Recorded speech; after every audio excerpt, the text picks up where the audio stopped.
pescador de outros lagos, ânsia eterna de almas que esperam, bondoso amigo que assim me chama. Senhor, tu me olhaste nos olhos. Boa noite. Sejam todos bem-vindos à nossa conversa fraterna dessa noite. Todos os dias nessa casa, de segunda a sábado, acontecem as conversas fraternas ou palestras, né?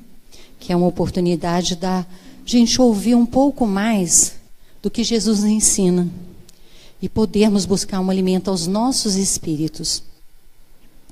Vamos pedindo a Deus nosso Pai, a Jesus nosso Mestre e toda a equipe espiritual por estarmos aqui hoje recebendo a sua luz e que ela se estenda aos nossos entes queridos que não puderam estar presentes. Agradecemos e pedimos a Deus que em seu nome possamos estudar, refletir sobre seus ensinos, que estejamos prontos para nos reformular intimamente na busca de um homem novo, renovando ideias, e que Jesus nos abençoe, hoje e sempre, que assim seja. Hoje nós vamos conversar sobre a evangelização na prevenção do suicídio. Antes de falar um pouco da evangelização em si, eu quero trazer um pouquinho do contexto atual em que vivem as nossas crianças e os nossos adolescentes. E que também muitos de nós vivemos como crianças e adolescentes, ou hoje estamos vivendo na condição de pais, educadores, né, próximo a esses seres. A criança, ela é o reflexo do seu lar, de seu ambiente, de seus pais e a forma como é tratada. A criança, ela reencarna, né? Ela traz a herança de si mesmo. Tendências, ora para o bem, ou ora para o mal, ou positivas ou negativas, mas ela traz nessa herança, nessa bagagem, tudo que já foi vivido, né? Em forma de tendências ainda, né? De propensões. E é nesse lar que ela vai ser recebida, que vai se desenvolver, né? Então, a forma que ela for tratada, o que ela for estimulada, o que ela for ensinada, é como essa criança em corpo físico, mas espírito já em evolução, que vai ser recebida. Esse ambiente que muitas vezes, em grande maioria nos dias de hoje, falta limites, onde os valores materiais são mais evidenciados. A ausência dos pais, delegando a terceiros a responsabilidade de educar os filhos. E por completar, a falta do evangelho no lar. Ou seja, de estímulos ao desenvolvimento da natureza espiritual que em todos se encontram. Todos nós temos a nossa natureza física e a nossa natureza espiritual. O que eu percebo, né, eu trabalho com crianças já há 32 anos. Então, o que eu percebo ao longo desses 32 anos? Né, se tem deixado muito de se estimular a parte espiritual, a parte dos valores do ser humano, em detrimento dos valores materiais. Quando eu falo valores materiais, não são só bens materiais, mas principalmente a busca da profissão, né? A busca de outros aspectos, outros prazeres, somente ao físico. Falta o caminho do meio, que eu chamo o equilíbrio, né? Entre a natureza espiritual e a natureza física. E assim muitas crianças têm se desenvolvido hoje, né, com essa falta de limites, com ausência de valores. Se os pais também estão ausentes, esse afeto também, né, da presença. O filho, na maioria das vezes, é um chamamento de Deus aos pais, no sentido de mudança de valores, harmonização interior, amadurecimento emocional para paternidade ou maternidade. Nossa, o filho é uma oportunidade maravilhosa, né? Seja nosso filho aqui ou os filhos que nos cercam dos demais, é uma oportunidade de evolução muito grande para a gente. É um caminhar, assim, eu considero ímpar quem pode vivenciar isso. É um exercício de aprendizagem, adaptar uma nova realidade, onde que há que aprender a doar-se, a dialogar, a ouvir o filho. E aí eu coloquei tempo, porque hoje eu considero que é o bem mais precioso aqui no plano físico, chama-se tempo. Né?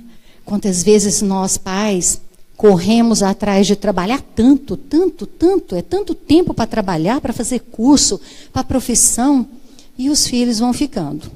E aí nós nos encostamos na desculpa de que, nossa, eu trabalho tanto porque eu tenho que dar uma casa melhor, eu trabalho tanto porque eu tenho que melhorar, o carro tem que ser maior para caber todo mundo, eu trabalho tanto porque eu tenho que pagar a escola, eu trabalho tanto porque eu tenho que oferecer isso para os meus filhos. E o tempo de ficar com esse filho está passando, está passando. E para a criança, a coisa mais importante não é o carro do pai. É o tempo do pai de andar de bicicleta com ele, de carrinho de rolemã, de brincar de carrinho. Esse é o mais importante.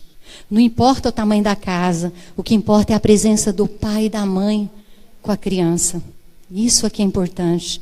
A criança quer a presença, né?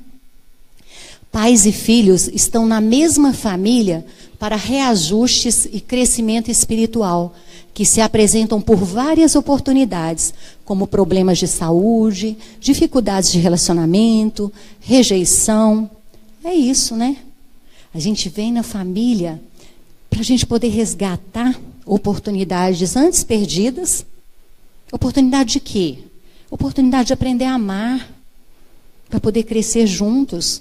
E aí nós reencarnamos de novo, pai, filho, pai, irmão, esposo. E aí a gente reencarna e vem com algumas coisas para superar, né? Aí aparece problema de saúde, aí se vê dificuldade de relacionamento, pais que às vezes têm mais de um filho, a rejeição de um com o outro, do pai com aquele filho, outro. Tudo isso são oportunidades para desenvolver o quê? O amor. Sempre o amor. Através do perdão, através da tolerância, da paciência, da abnegação, mas para desenvolver sempre o amor. Educação é um compromisso de todo dia, instante, através do nosso exemplo e da nossa atuação. Obrigada. Então, educar é todo instante, não tem hora. Opa, trabalhei o dia inteiro, agora eu vou parar só para educar. Aí eu educo uma hora, depois eu paro e vou fazer outra coisa. Não é não? É a todo momento e todo instante, né?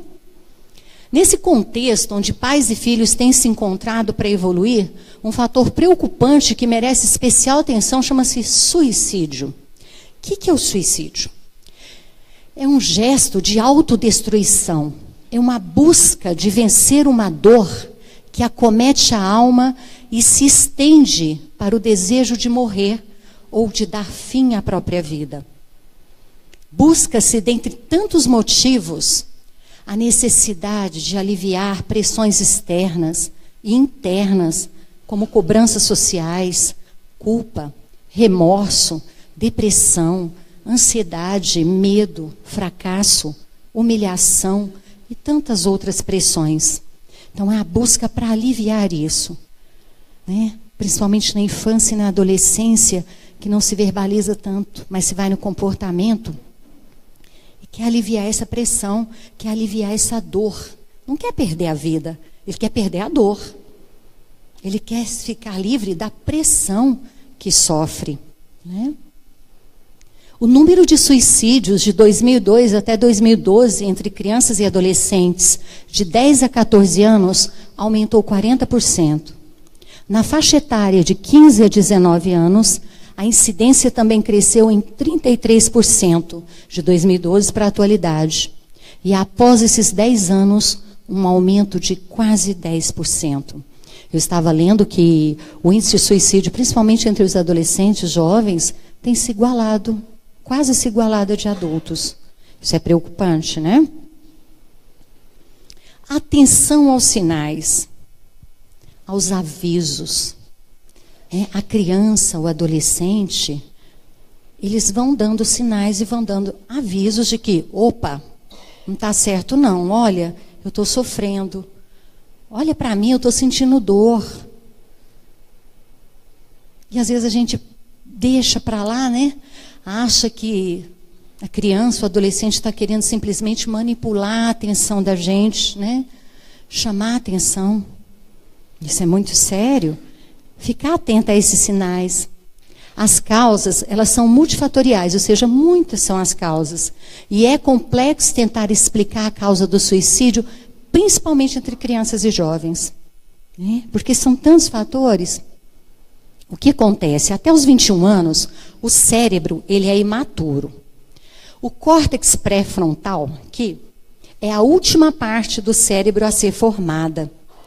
Portanto, antes deste amadurecimento, a criança ou jovem tende a ser mais impulsivo, imediatista e agressivo. Fatores que contribuem para a tentativa de suicídio ou de autolesões, mas que também precisam ser considerados se há algum transtorno mental. Adolescente, mesmo que não tenha algum transtorno, pode cometer isso? Pode. Sim, né?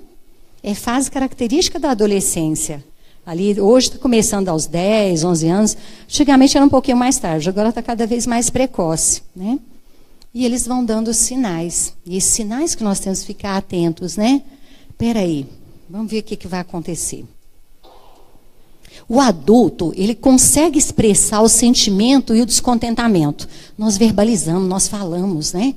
Já no caso de criança e adolescente, é o comportamento que nos vai dizer, muito mais do que a verbalização, que vai dar sinais de depressão, como, por exemplo, se afastar dos amigos. Né?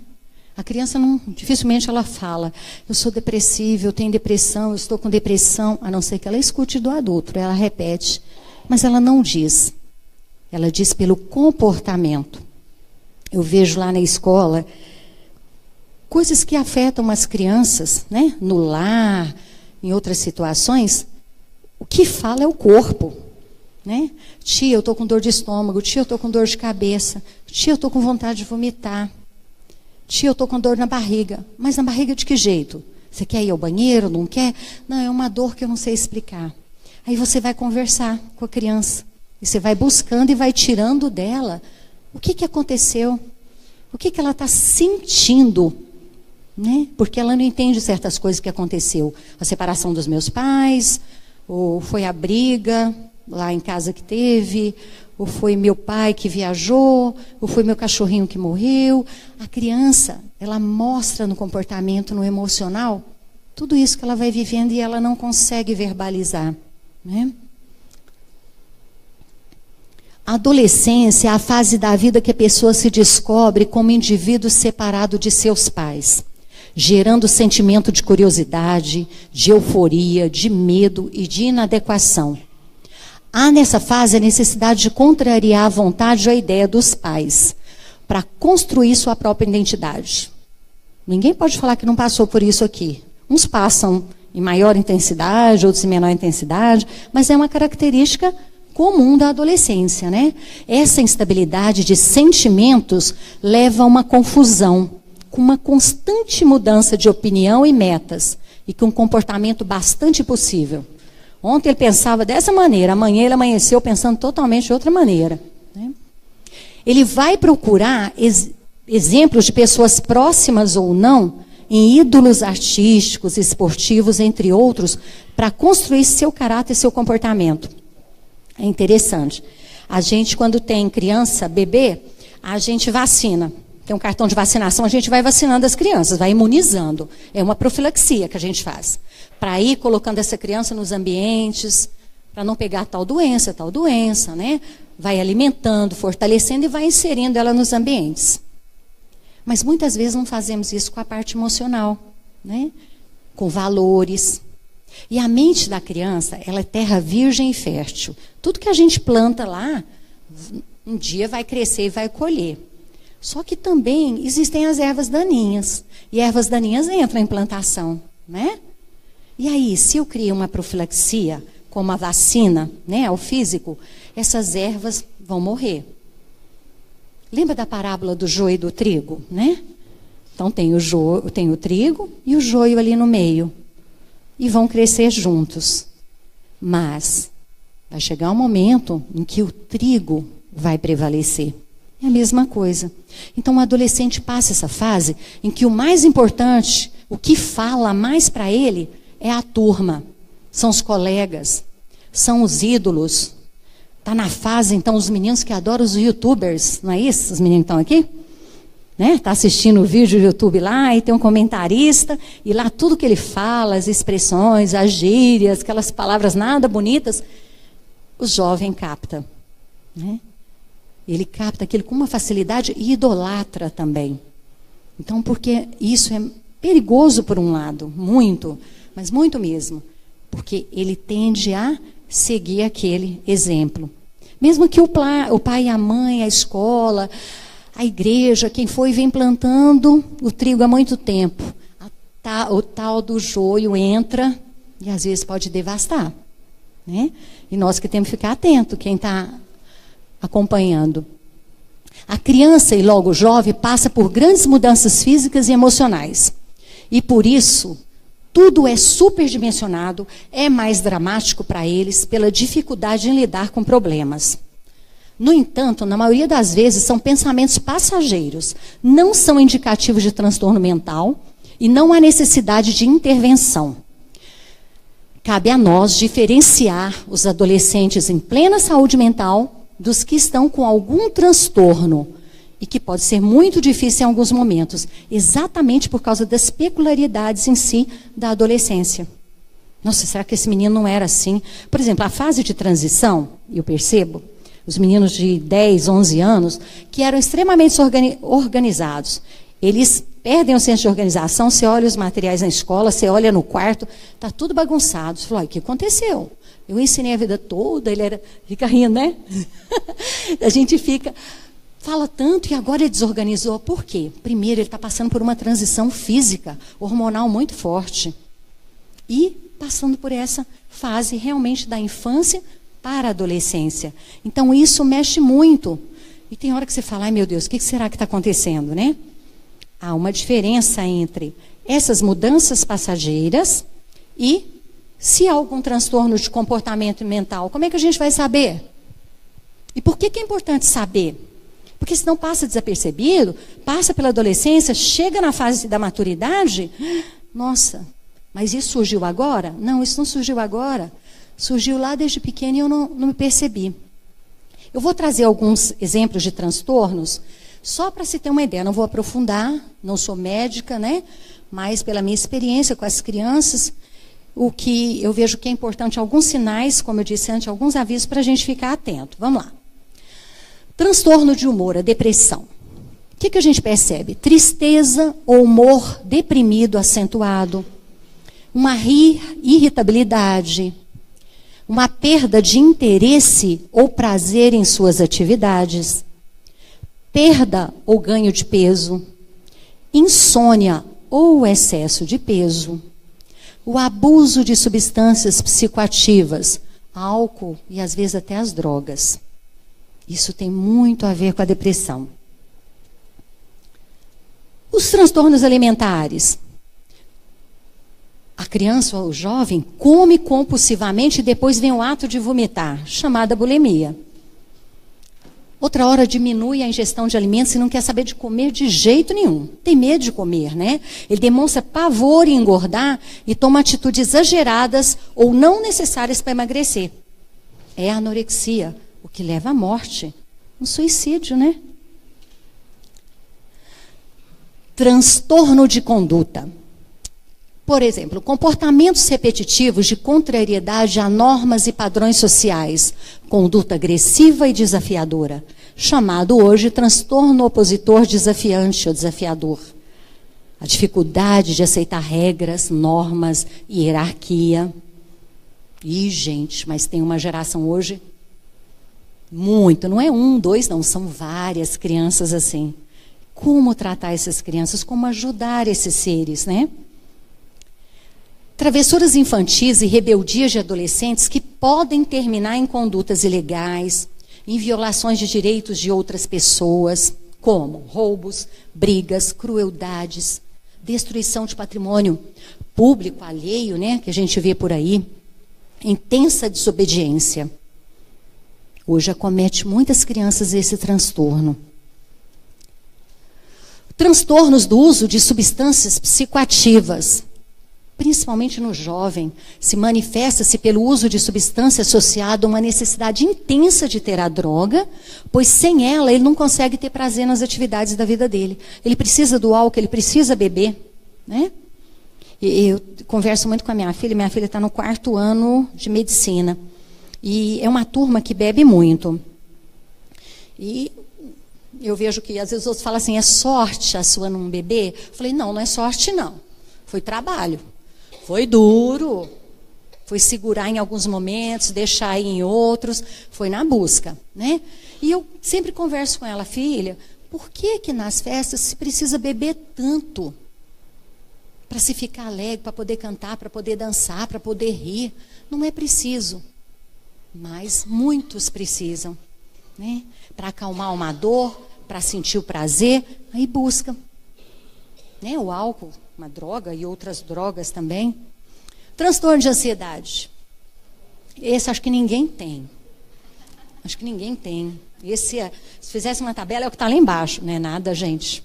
Inclui desde a ansiedade de separação e a fobia escolar na infância, até o transtorno obsessivo compulsivo, a ansiedade generalizada, o estresse pós-traumático, a síndrome do pânico e fobias. Essa ansiedade de separação, quando a criança vai para a escola, nossa, a ansiedade dos pais, muitas, vocês não têm noção. A criança às vezes está até tranquila. A ansiedade dos pais é tão grande, já passa para a criança, né? Porque a criança, ela vai se formar pelo lar, pelo ambiente, que ela segue o exemplo, né? Aí ela tem medo da escola, porque ela tem medo da separação. Ela tem essa ansiedade, né? O transtorno obsessivo compulsivo. O bichinho rói a unha, morde a borracha e fica naquela agonia, esperando, né? A ansiedade generalizada sofre demais. Tenho visto hoje mesmo, conversando com a mãe, uma criança de 9 anos, e eu tenho outras, que estão precisando de medicação por causa da ansiedade. Estresse pós-traumático, a perda de um ente querido, a perda de um cachorrinho, né? De repente a criança está no carro, o pai bate no carro no trânsito, aquilo desencadeia na criança esse estresse, essa síndrome do pânico. São gatilhos, né? Causam grande sofrimento físico e psicológico, gerando consequências desmoralizantes e incapacitantes na sua vida social, ocupacional, escolar e familiar.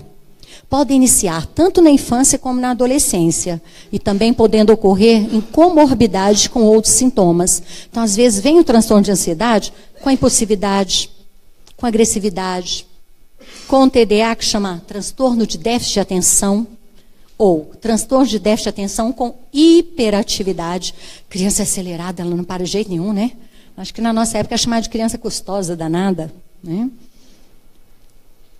Temos ainda os transtornos psicóticos. Muitos transtornos psicóticos podem aparecer, mas em especial na adolescência, a esquizofrenia, onde o surgimento de pensamentos bizarros ou distorcidos frente à realidade vão ocupando sua mente, né? Então, quando aparece então, esse transtorno, principalmente a pessoa se sente perseguida. Ela acha que estão perseguindo, que querem fazer o mal, né? Ela não consegue ver a realidade. É de grande sofrimento. Nós ainda temos alguns outros comportamentos de risco. Dirigir em alta velocidade ou embriagado. É suicídio, né? É uma tentativa de suicídio. Envolvimento em brigas ou atividades de risco. Nós vimos semana passada aí no campus, né, da faculdade, ali numa festa, uma briga e o outro entra. Envolvimento em briga. O que aconteceu?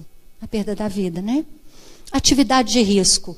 Nossa, principalmente os meninos gostam muito de atividade de risco. Como gosta de aventuras, esportes radicais, uma coisa, né, que acha bom.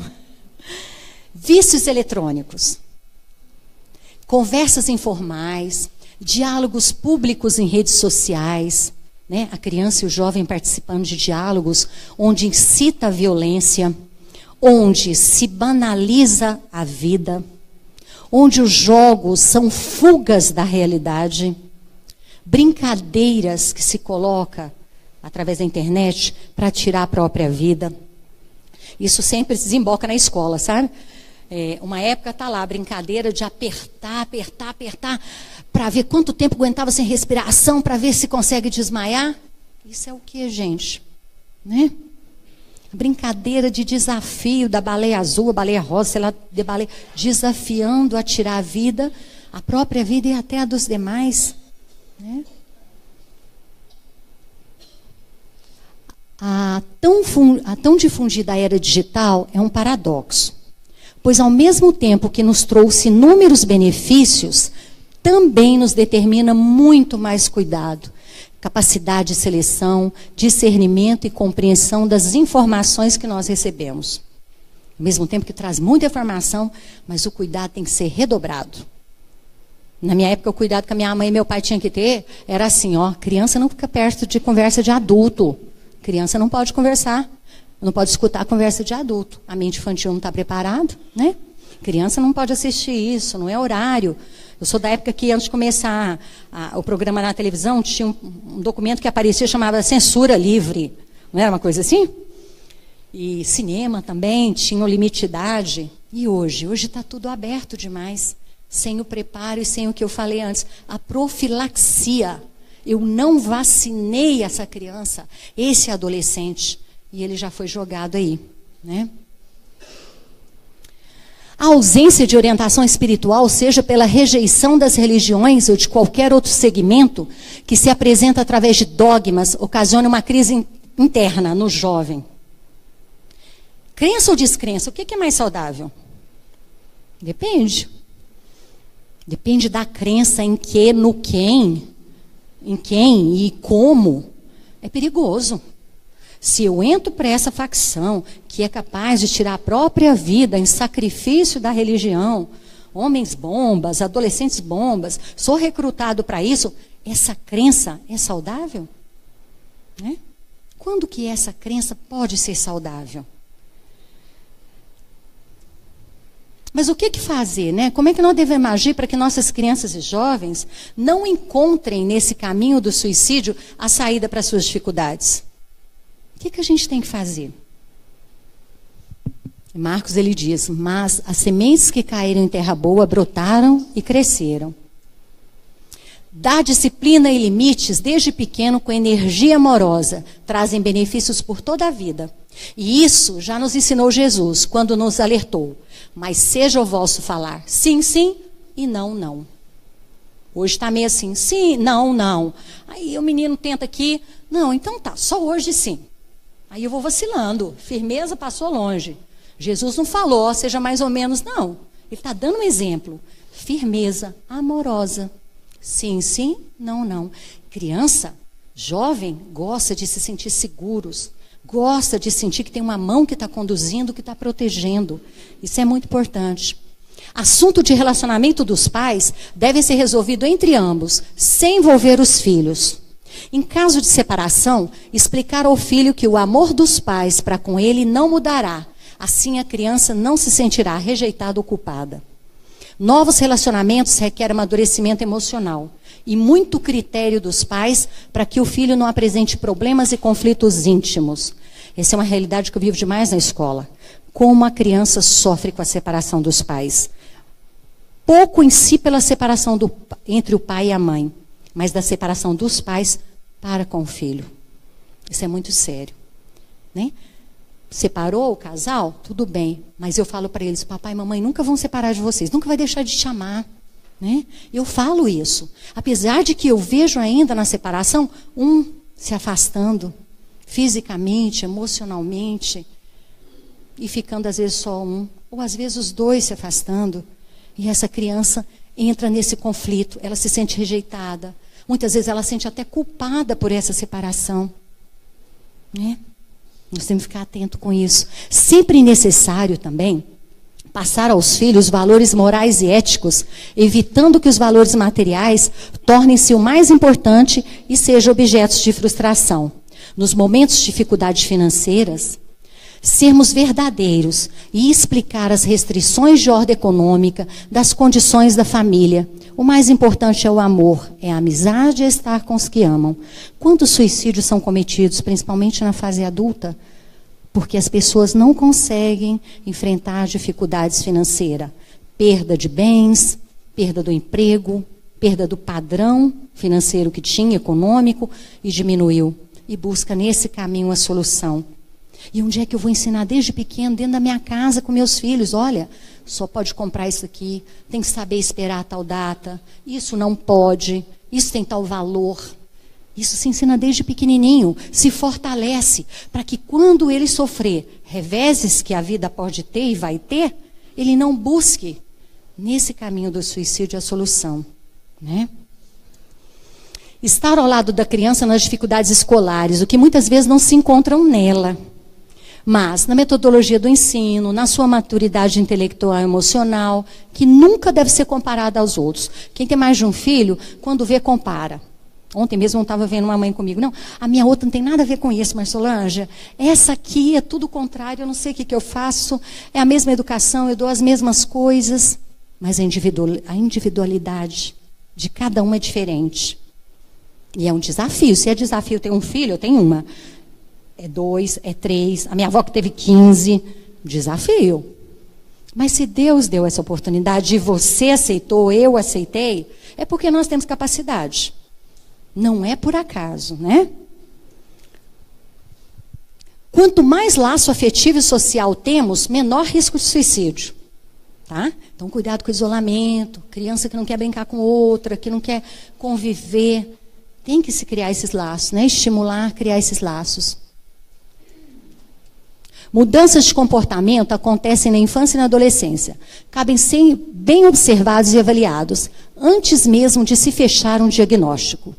Muitos comportamentos atípicos manifestados nessas fases da vida podem ser apenas a busca da identidade, como nós falamos, e não uma doença mental específica. Mesmo assim, uma ajuda profissional nesse processo de mudança é muito importante, pois os mesmos podem estar trazendo grande sofrimento à criança ou jovem. Tem jovem, criança que sofre porque cresceu demais e os colegas ficaram pequenos. Né? Meninas que já desenvolveram o corpo físico e as colegas desde a infância ainda não. Isso traz sofrimento para a criança, para o jovem. Agora, caso diagnosticado algum transtorno mental, de comportamento, buscar ajuda de psicoterapia, de remédios, fármacos, uma equipe multidisciplinar com psiquiatra, nutricionista, se for preciso internação, educação familiar são essenciais. O tratamento não pode ser só para criança. Eu trabalho em escola, eu tenho um pai que falou outro dia, eu parei o tratamento do meu filho, porque a psicóloga só chamava eu e minha mulher. Por que ele chamava só os pais e a criança de 6 anos ainda não? Porque a educação familiar. Primeiro a família. Não posso chegar uma criança numa terapia e achar que ela vai resolver os problemas sozinha. É com a família, né? Quem está ali acompanhando. A infância é a fase que melhor se aprende, e a adolescência que se apreende, né? A criança incompreendida resulta no jovem revoltado. E este assume a posição de homem traumatizado e violento.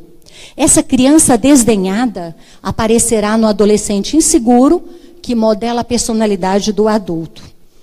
A criança é a sementeira que aguarda, o jovem é o campo fecundado e o adulto é a seara em produção. Conforme a qualidade da semente, teremos a colheita.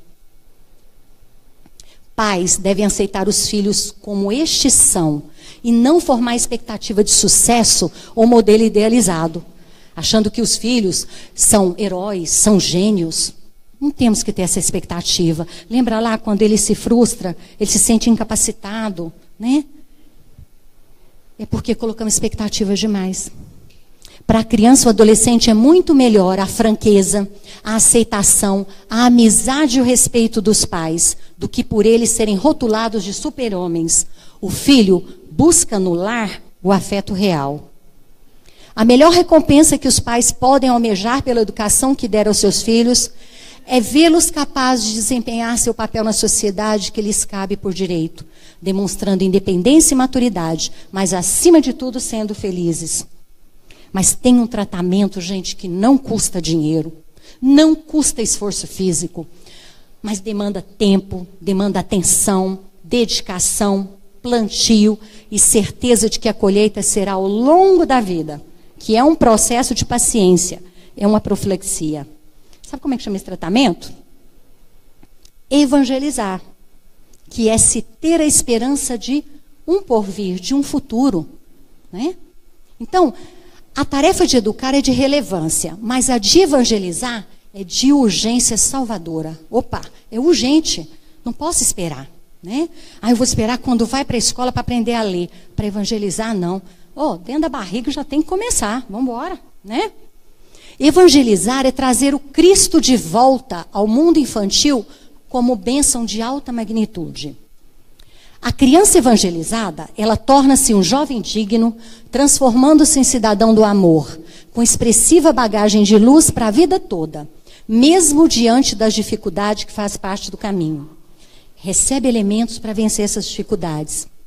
Quem instrui, oferece meios para que a mente alargue a compreensão das coisas e entenda a vida. Quem educa, cria valores éticos culturais para uma vivência nobre. Mas quem evangeliza, liberta para a vida feliz. Qual que é a tarefa maior aí, hein? De evangelizar, né?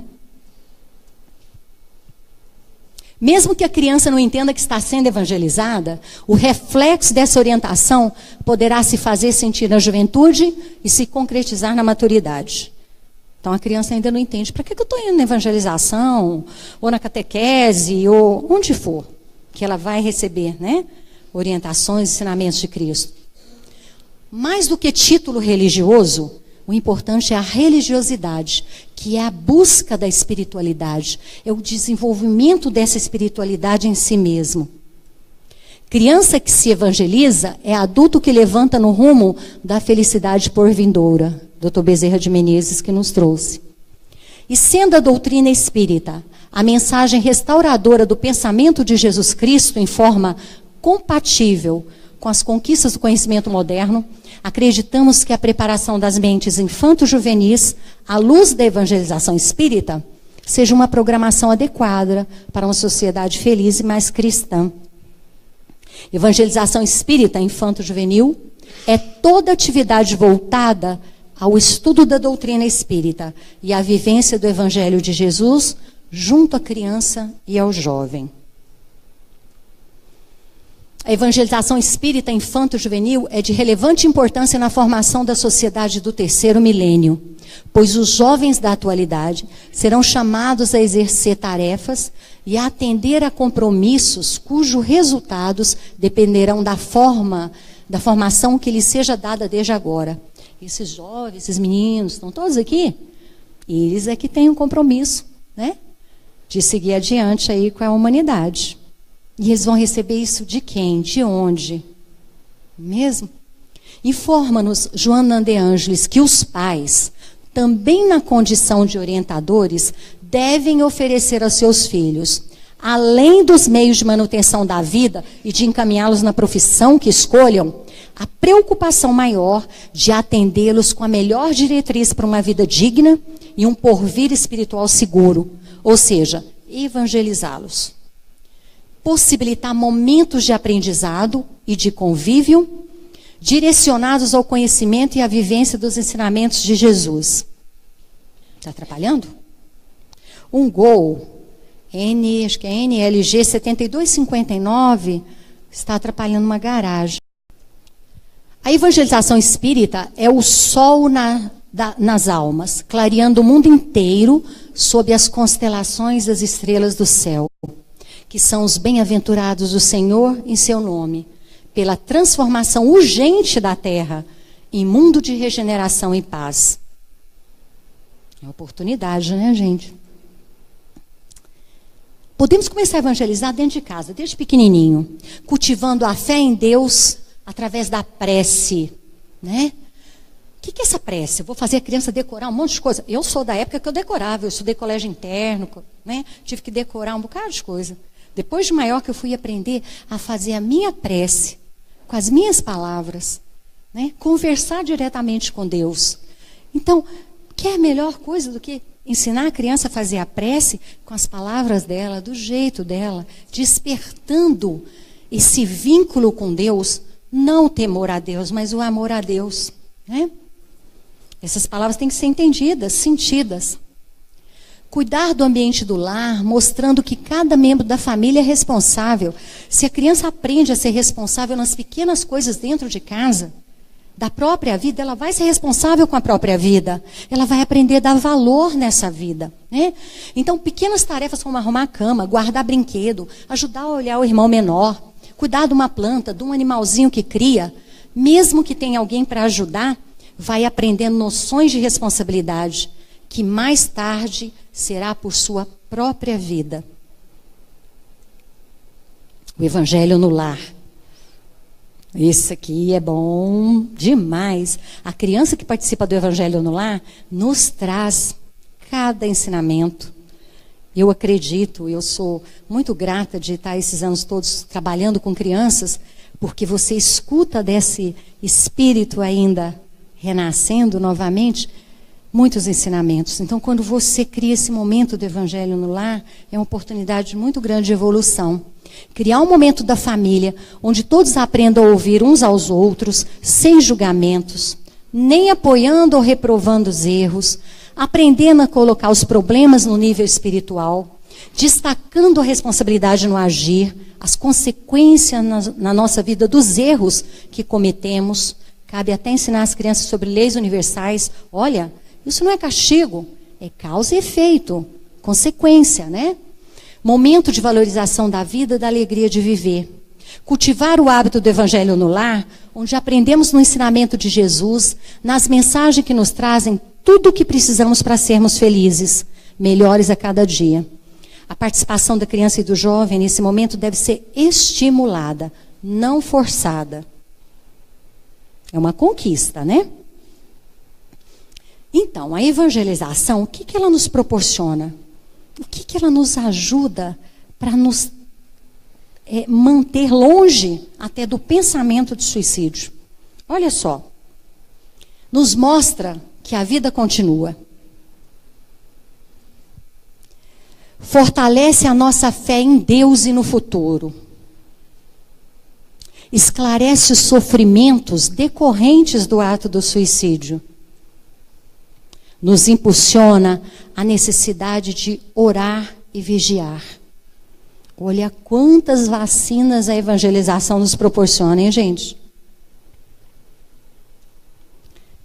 No livro, no Evangelho segundo o Espiritismo, capítulo 5, nos ensina que a calma e a resignação, auridas, ou seja, advindas da maneira de considerar a vida terrestre e da confiança no futuro, dão ao espírito uma serenidade que é o melhor preservativo contra a loucura e o suicídio. Alguém que cultiva a alegria de viver já possui um tesouro. Educar, pois, dentro da concepção espírita, não é só oferecer os conhecimentos do espiritismo, como também envolver o educando numa atmosfera de responsabilidade, de respeito à vida, de fé em Deus, de consideração e amor aos semelhantes, de valorização das oportunidades recebidas, de trabalho construtivo e de integração consigo mesmo, com o próximo e com Deus. Cuidemos da vida, por ela que aprendemos e evoluímos. Cuidemos da vida desde o bebezinho, da criança, do adolescente. Vamos aprendendo a amar, a valorizar, a ser grato por essa oportunidade. Tem uma fila enorme de espíritos desencarnados querendo a oportunidade de estar aqui. E se nós estamos aqui, somos merecedores. Então é valorizar, não é mesmo? A vida é cara, muito cara. E pelo nosso exemplo, nós adultos, é que mostramos se a vida vale a pena para a criança. Pelo nosso exemplo. Hoje eu estava conversando, acho que ela está até por aqui, tá assim, na triagem, em que eu falei para ela, nossa, você ganhou um neto. E eu concordo com meu pai. Meu pai falava assim que os filhos, quando se tem os filhos, a preocupação de se educar, de se criar, de escola, de tanta coisa, e não se curte muito.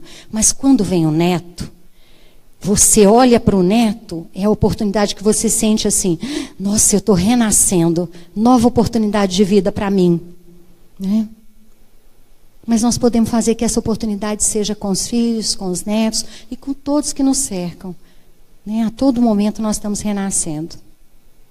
Vamos passar para a nossa segunda parte agora. Vou pedir que vocês se assentem nas cadeiras, confortavelmente. Nós vamos continuar um tratamento que já se iniciou desde que cada um adentrou na casa. Né? Vamos nos desligando dos problemas lá fora, das dificuldades dos dias de hoje. E eu vou pedindo que vocês respirem fundo. Permitam que o ar entre em todo o seu organismo, em todo o seu corpo. Imagine a atmosfera que está envolvendo o nosso ambiente agora. Esse ambiente está coberto de uma cor rosa cintilante. E nós vamos respirando essa cor rosa do amor. Imaginemos que nós estamos nessa cena aqui com Jesus, nesse local. Vamos para lá? Vamos nos colocar ao lado de Jesus e vamos caminhar com Jesus. Nessa caminhada, vamos conversando com Jesus. Vamos falando para Jesus o quão somos gratos pela vida. Quão somos merecedores dessa nova oportunidade nos dada pelo Pai para aprender, crescer, sermos felizes. Agradeçamos ao nosso Mestre Jesus por Ele nos oferecer seus ensinamentos nessa caminhada. Peçamos a Ele que nos ampare, nos acolha, nos proteja sempre. Junto com o Mestre, nós vamos caminhando com o coração preenchido de gratidão.